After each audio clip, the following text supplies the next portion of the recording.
and talk to us about her experience of living with obesity. And also, Susie is from Dublin, so she's come all the way up here to speak to us. We really appreciate that.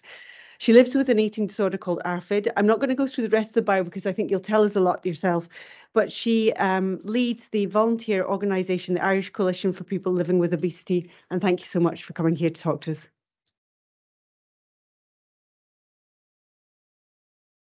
Hello, everybody. I have very bad reputation with slides, so we shall see how I go. I think Tommy had a great idea not sending his slides in advance. I should have done that because after listening to all the talks today, I have so much more I want to change and say and move it about, but I'll do my best to stick to what I've said. So I'm Susie Birney. I'm a patient advocate, and these are the three organisations. I'm on the committee for the Association for the Studies of Obesity Ireland. I then went to Europe as an Irish representative, and I'm now the secretary for the European Coalition for People Living with Obesity. And from meeting the fantastic advocates around Europe, I realised we needed a patient organisation here in Ireland.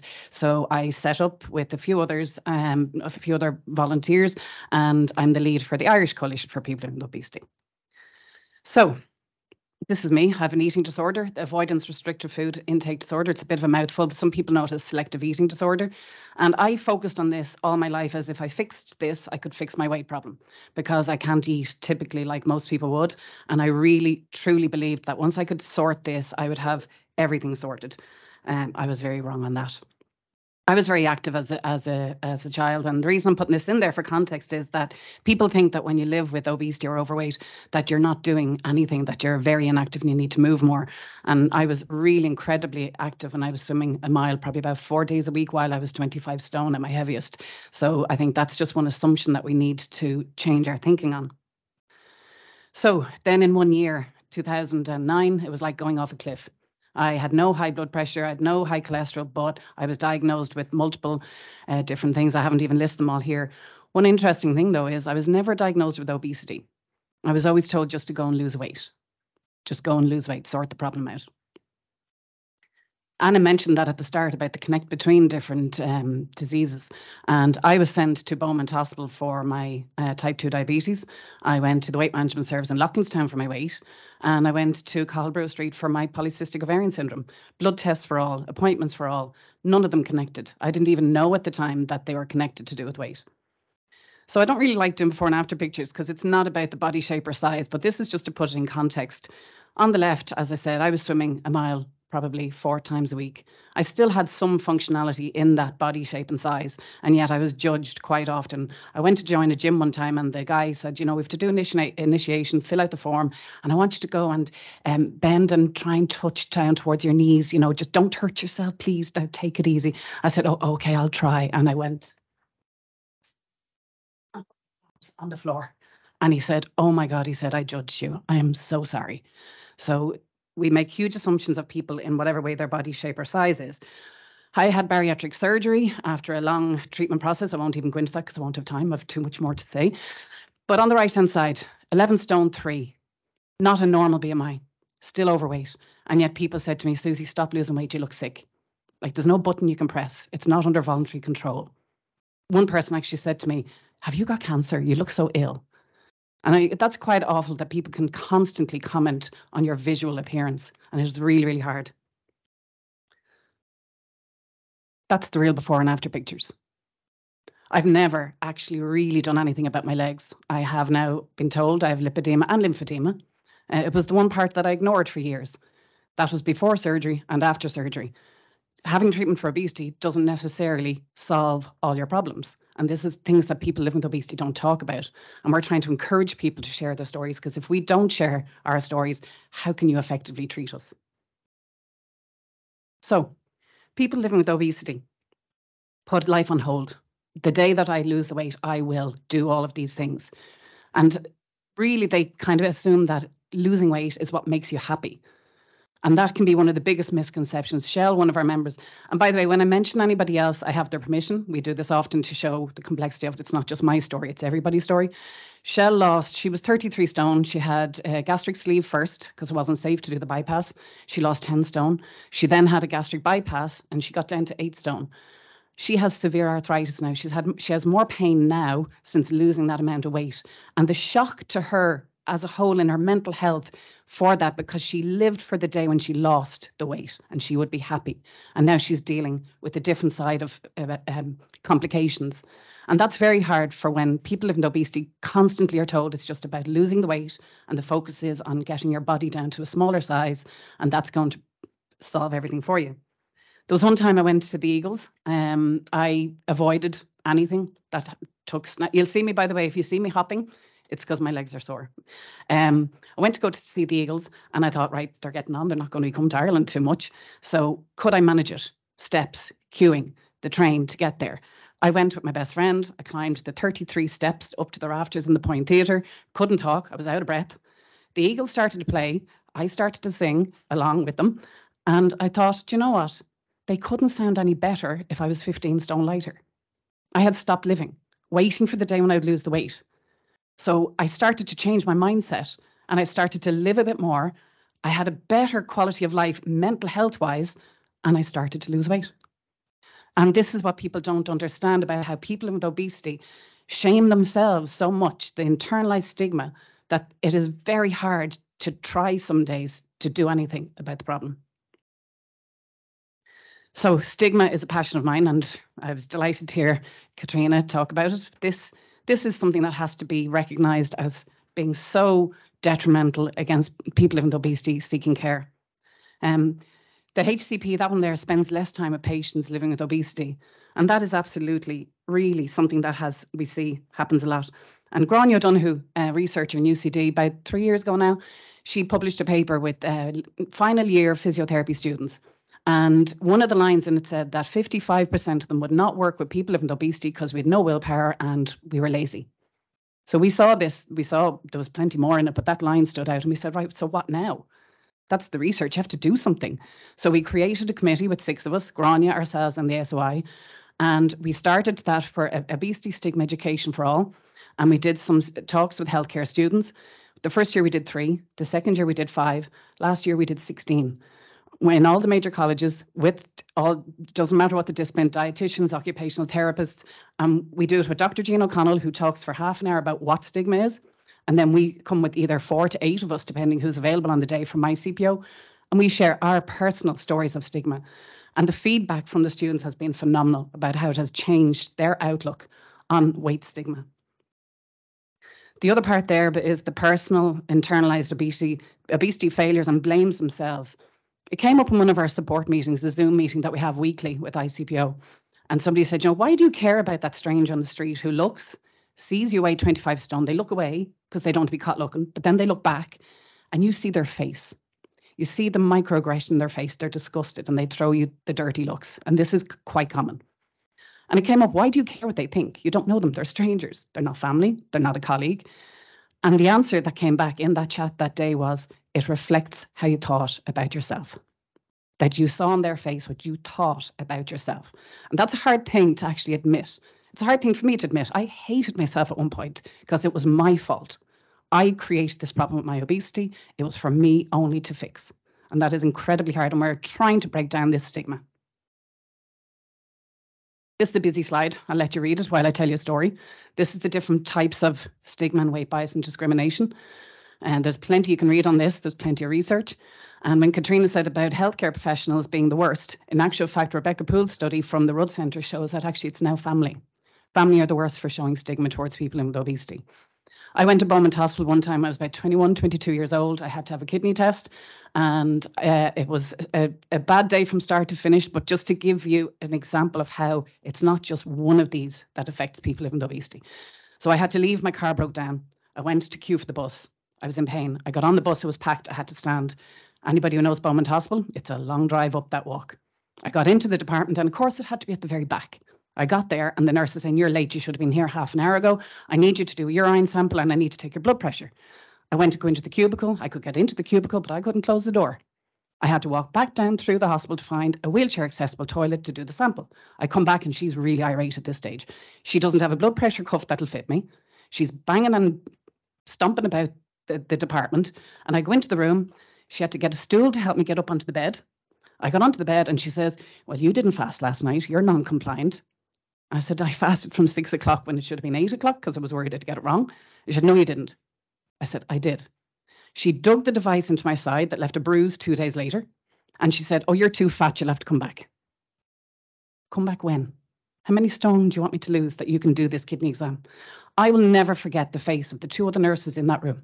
They were mortified. They looked at her. They looked at me. They didn't know what to say. So I left. I went back out. If anybody knows the area in Beaumont, the nearest place is Artane Castle, and I can't eat anything there because I have a food disorder. So I went into McDonald's. I got a hamburger. I took the bread off the bun, or the bun off the burger, and I ate just the meat. And this little old man sitting there with his hands around his cup of coffee says, do you really need to eat that? You're so fat. Okay, I'm not going to answer that. I go down and queue for the bus. The kids are all off on their school break. They're all standing in the aisles with their backpacks on, and I can't get off the bus. So it goes 2 stops further from my house. I have to limp back home, and I didn't speak to anybody for 4 days. I didn't get dressed for 4 days. I was broken, and I'm getting upset now today because I'm tired. Sorry. I've told this before, and I don't get upset, but so if you look implicit, explicit, internalized, all of these forms of stigma bias, imagine facing all of those in one day. How are you supposed to be motivated to try? And yet people living with obesity have tried and tested everything, because who wants to live this life with obesity? Because this is the impact of weight bias and stigma. The worst one being this. So Maura, one of our members, she went for a breast check. And when she was there, the person who was there said to her, can you not stand closer to the machine? You'll have to start trying harder, or I'll have to be cross with you. Maura's 67. She doesn't need anybody to be cross with her. She was doing her best. And she was told, well, you know, if you lost a bit of weight, she's lost 10 stone. And she said to the woman, she said, I tear very easily. Can you be gentle? And then she tore. So Maura jumped back down. She said, I can't do this. I'm leaving. I'm sorry. And she sat in her car for 20 minutes, stomached. And she's an advocate with ICPO. And she said, how could I not find my voice and tell her this was wrong? And she couldn't. She was that floored. She rang me and we talked it through, and she drove home and she said, I'm never going back. Now, she mentioned it on the ASOI meeting, and they drafted a letter and sent it to the breast check department, to the head of the breast check department. And they said they were going to circulate that to all of their departments around the country and address this. So this is what we've got to do. We've got to challenge stigma where and when we see it. Catherine went for a gynecological appointment, and she overheard the consultant say, this is a bit embarrassing, it's her weight. And he came out to her and she said, I heard what you said. Did you see my CT scan? Oh, did you have a scan? Oh, let me look at your file. She came to our meeting that night crying, really upset. She said, I was mortified. She said, everybody in the whole waiting room heard him. And she said, I'm never going back. And we said, you have to go back, Catherine. It's your health. You have to go back. So we wrote a letter with her, and she wrote in the bottom of it how he made her feel. And she posted it off, and he responded and said he was sorry, he apologized. But that is the consequence of weight stigma. Either you will go back or you won't go back. Most people won't go back, unfortunately. Words matter for us, and this is something that's really, really important to me. We heard some words earlier that kind of surprised me a bit, because this isn't about the weight on the scales, and this isn't about taking a treatment that will motivate you to try harder. Because as we said, we have tried and tried and tried. When you go into an appointment and you hear these words on the left, a barrier goes up that you think, this person thinks I'm stupid. I've not tried anything before. Look at the words on the right, how engaging that is. You lean forward to want to work with your healthcare provider. And that's what's really important for us. When you look at words, we try and say that it's not, we want you to have a healthy lifestyle, it's healthier. Because as of today, I want to be healthier. But I'm at my healthiest right now, the best weight we were talking about. Somebody looking at me in the street will say, that girl needs to lose weight. Not knowing I was 25 stone, not knowing I got down to 11 stone 2, and I'm now 16 stone for the last few years because I'm on an effective treatment right now. But that treatment I'm taking right now may not work next year because I'm facing menopause. So the treatment for today may not be the treatment for tomorrow. Does that mean I've failed? No, treatment has failed me at that time. So we've got to change the thinking around this. So what does people first really mean? We hear this terminology, and I seen it actually on Twitter the other day. One guy was trying to challenge, what does it mean to be living with obesity? It sounds like you're living with your best friend. It's a terminology that explains that. So say, imagine if you have hypertension and you take a tablet, you get up every day, but for the rest of the day, do you really think about your hypertension? But with obesity, like I said, that day going to Beaumont, you are faced with it. I had to plan to come here. Was I going by train? No, because I had to get a train and a bus and a Lewis and a train. So I'll drive. 3 hours driving, my sciatica is kicking in. Everything is a challenge. Everything is a barrier. Everything is a plan. Everything is draining on your energy.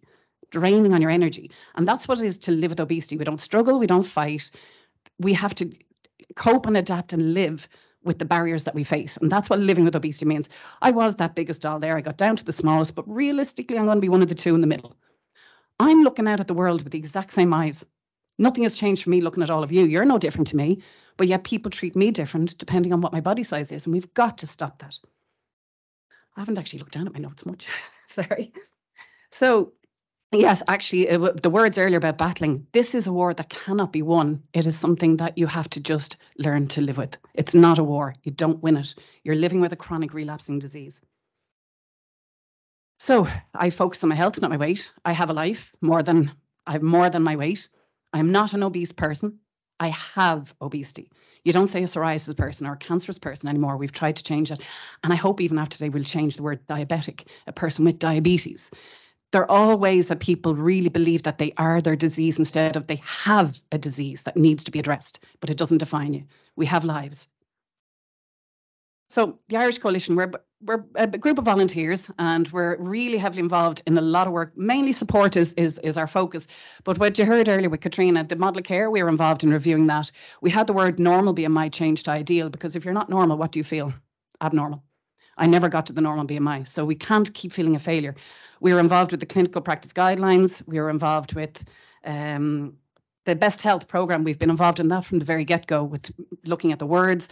We've done presentations for the dietitians, and we really are heavily involved in trying to change the narrative around obesity.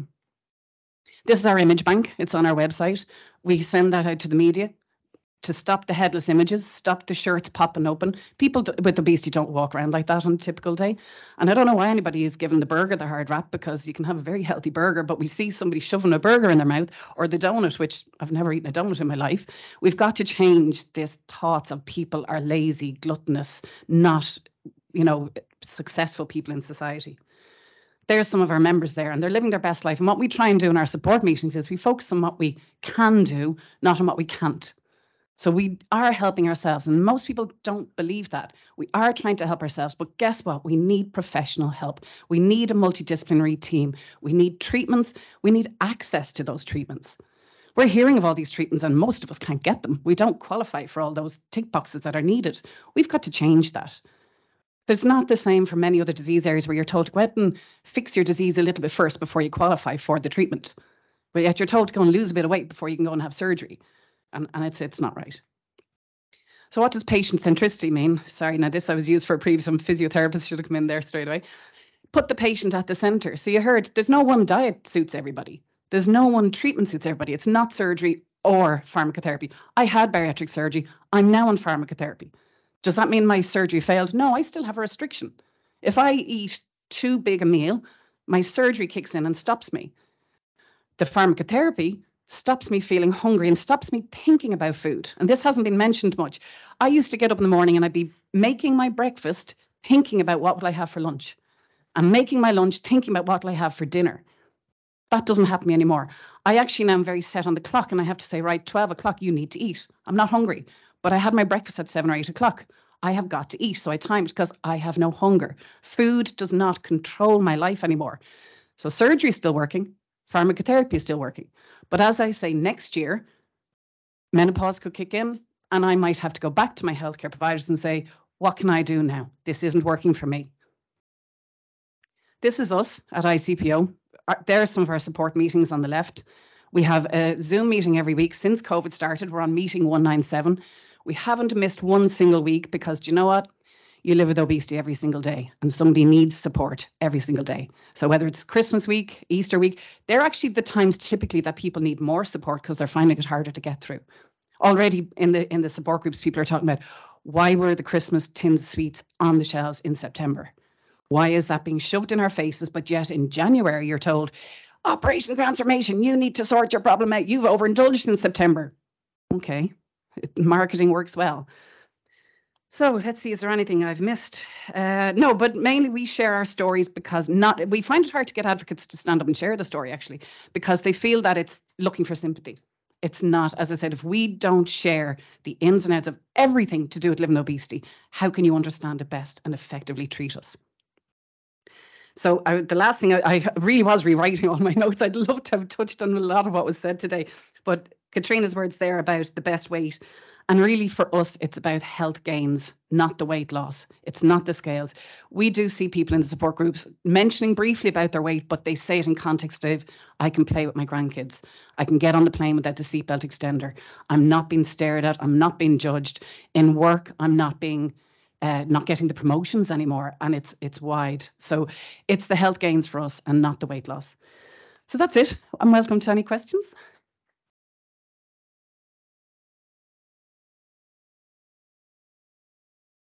Thank you very much. I appreciate not only hearing your story, because I think it gives us insight. And I think with that insight, we can learn to behave better. But I also appreciate that it's a very personal thing to tell your own story, as it was with our type 1 diabetic, as it was with Tommy Gorman this morning.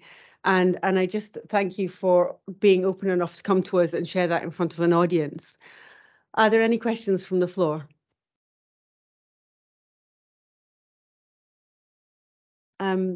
I don't embarrass you. Ask a question. If I don't answer it, I won't. But if you have a question, ask, because at least everybody can hear the answer then. There was one bit I didn't mention, and we talked a lot about BMI too. I didn't know if I'd have time. One of our members, when it was said earlier about how using a pharmacotherapy can help you try harder, I really can't emphasize enough about how hard people with obesity try. And one of our members, Willie, he was a captain on the ships, and he fell and he broke nearly every bone in his body. And he was on extreme painkillers that he ended up actually with on kidney dialysis for years. Now, he was weighing 187 kilos at his highest. And the hospital that he had private insurance for didn't have the support for him needing the dialysis care as well as the bariatric surgery. So he had to wait publicly. He waited 5 years, lost a couple of stone while he was waiting, was trying his best, following the diet. And at this stage, he's in a wheelchair and just wanting a better quality of life. He had bariatric surgery and he got down to 98 kilos. So he pushed for his kidney transplant, and he was told, no, your BMI, you need, or your kilos, but for BMI, it was under BMI, needs to be 94. And they would not give him his transplant, and he died last year. BMI, I'm sorry to be rude, it's bullshit.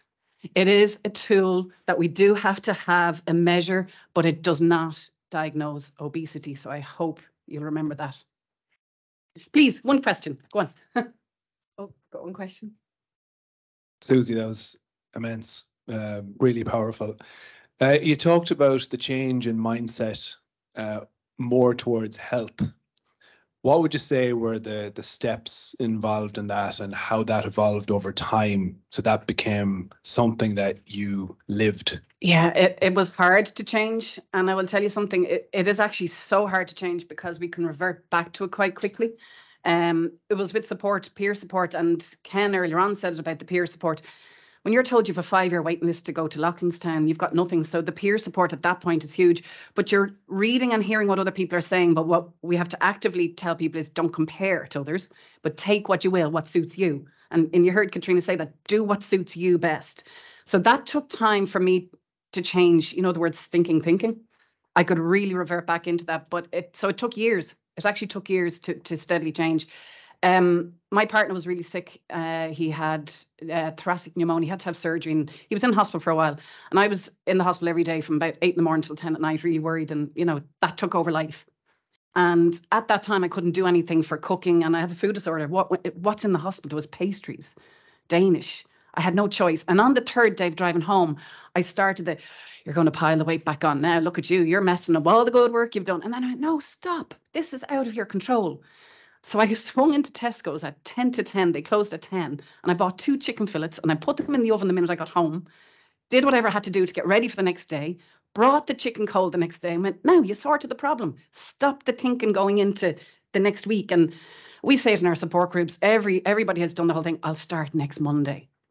Or I'm getting ready for the holidays. It's all, it's stinking thinking, and it takes a long time. But in our support groups, we talk about this a lot with each other, supporting each other. But it's hard. It's hard. And that's why when I did a review for a HSC document on our behavior change. And I said, I feel like a bold child. We say you want to be healthier, not just to be healthy. So watch the words. And I think sometimes they get scared when they see me coming, but the outcome is quite good afterwards. Thank you very much. No, really appreciate it.